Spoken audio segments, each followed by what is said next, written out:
Sana yan.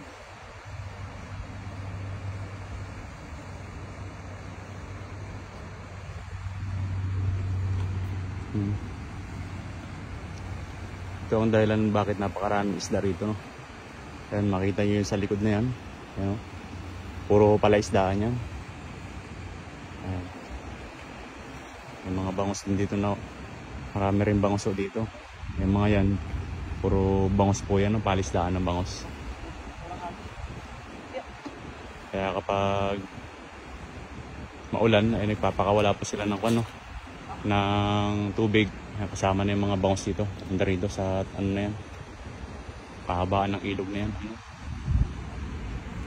Tagos po yan doon sa kabila. Andun po. Yun, no?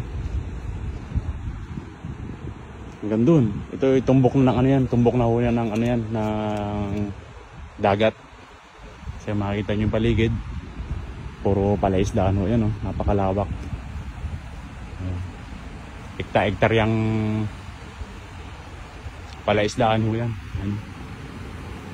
Mapapansin nyo. Yan. Isa ho yan kung bakit napakayaman nila sa isda, no? Kahit mga ilog nila. Talaga namang saganang-sagana sila sa mga mga isda rito. Gaya ng bangos. Ayan ho. Kaya dito tayo nangingisda sa ilog na yan. Ayan, dito. Sa kahabaan ng ilog na yan. Dito.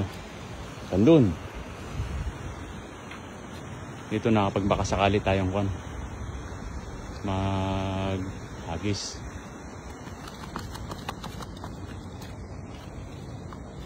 Ayan na. Sulit na yan.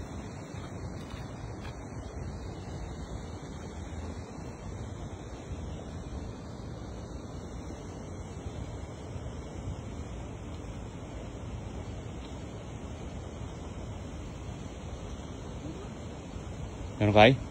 Ayun, may mahila. Baka isda yan.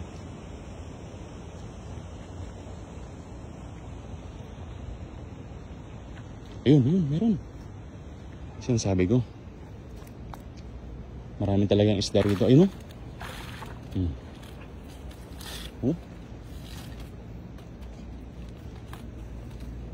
Mga isda, oh. Libre naman tayo sa ulam.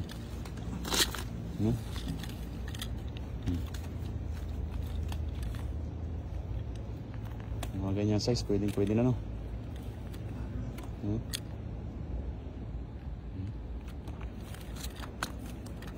Ito lang ho yan sa ilog.